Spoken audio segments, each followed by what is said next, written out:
Ram Gopal Varma office ముందు కొందరు ఆందోళనకు దిగారు. రామ్ గోపాల్ వర్మ దిష్టి బొమ్మను తగలబెట్టారు. కొందరు ఆర్జీవీ ఆఫీసులోకి వెళ్లటానికి ప్రయత్నించారు.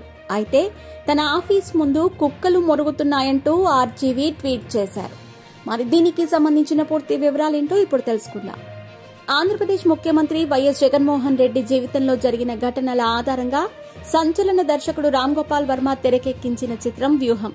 ఈ సినిమాలో జగన్ ను హీరోగా చూపిస్తున్న వర్మ టీడీపీ అధినేత చంద్రబాబు నాయుడు, జనసేన అధినేత పవన్ కళ్యాణ్ ను విలన్స్ గా చూపిస్తూ వ్యూహం తెరకెక్కించారు వర్మ.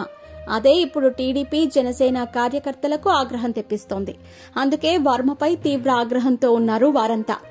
ఈ రోజు హైదరాబాద్ లోని రామ్ గోపాల్ వర్మ కార్యాలయం ఎదుట టీడీపీ, జనసేన కార్యకర్తలు ఆందోళనకు దిగారు. కార్యాలయంలోకి వెళ్లి గొడవ చేశారు. ఆర్జీవీ ఆఫీస్ ఎదుట ఆయన దిష్టి బొమ్మను తగలబెట్టారు. వ్యూహం సినిమాను బ్యాన్ చేయాలని నినాదాలు చేస్తూ ఆ సినిమా పోస్టర్లను తగలబెట్టారు. దీంతో అక్కడ ఉద్రిక్త వాతావరణం నెలకొంది. సమాచారం అందుకున్న పోలీసులు అక్కడికి చేరుకుని ఆందోళనకారులను చెదరగొట్టారు. అయితే ఈ ఆందోళనపై రామ్ గోపాల్ వర్మ సోషల్ మీడియాలో ఘాటుగా స్పందించారు. చంద్రబాబు నాయుడు, నారా లోకేష్, పవన్ కళ్యాణ్ ను ట్యాగ్ చేసి మరీ ఎక్స్ లో పోస్ట్ చేశారు. హే నారా చంద్రబాబు నాయుడు, నారా లోకేష్, పవన్ కళ్యాణ్, నా ఆఫీస్ బయట మీ కుక్కలు మొరుగుతున్నాయి. పోలీసులు రాగానే వాళ్లు పారిపోయారని పోస్టులో వర్మ పేర్కొన్నారు.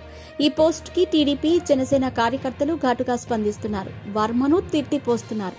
దివంగత ముఖ్యమంత్రి వైఎస్ రాజశేఖర్ రెడ్డి ఆకస్మిక మరణం తర్వాత ఉమ్మడి ఆంధ్రప్రదేశ్లో నెలకొన్న పరిణామాలు, అప్పుడు వైఎస్ జగన్ కి ఎదురైన పరిస్థితుల ఆధారంగా రామ్ గోపాల్ వర్మ ఈ సినిమాను తెరకెక్కించారు. ఈ క్రమంలో చంద్రబాబు, నారా లోకేష్, పవన్ కళ్యాణ్లను అభ్యంతరకరంగా చూపిస్తున్నారని టీడీపీ, జనసేన శ్రేణులు మండిపడుతున్నాయి. నిజానికి ఈ సినిమాను పొలిటికల్ గా టార్గెట్ చేస్తూనే నిర్మించారు.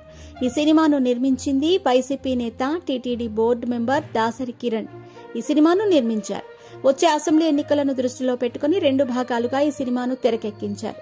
మొదటి భాగం డిసెంబర్ 29న ప్రేక్షకుల ముందుకు వస్తుంది. నిజానికి ఈ సినిమా నవంబర్ 10వ తేదీనే ప్రేక్షకుల ముందుకు రావాల్సి ఉంది. కానీ సెన్సార్ బోర్డు ఈ సినిమాకు క్లియరెన్స్ ఇవ్వలేదు. ఈ సినిమాకు సెన్సార్ బోర్డు సర్టిఫికెట్ ఇవ్వకపోతే దాన్ని రివ్యూకి పంపారు. అంతేకాదు ఈ సినిమాను ఆపాలని కోర్టులో కేసులు కూడా వేశారు. కానీ అవేవీ ఈ సినిమాను అడ్డుకోలేకపోయాయి. మొత్తానికి సినిమాను విడుదల చేస్తున్నారు. 2 రోజుల క్రితమే విజయవాడలో జగగర్జన పేరిట ప్రీ రిలీజ్ ఈవెంట్ కూడా చేశారు.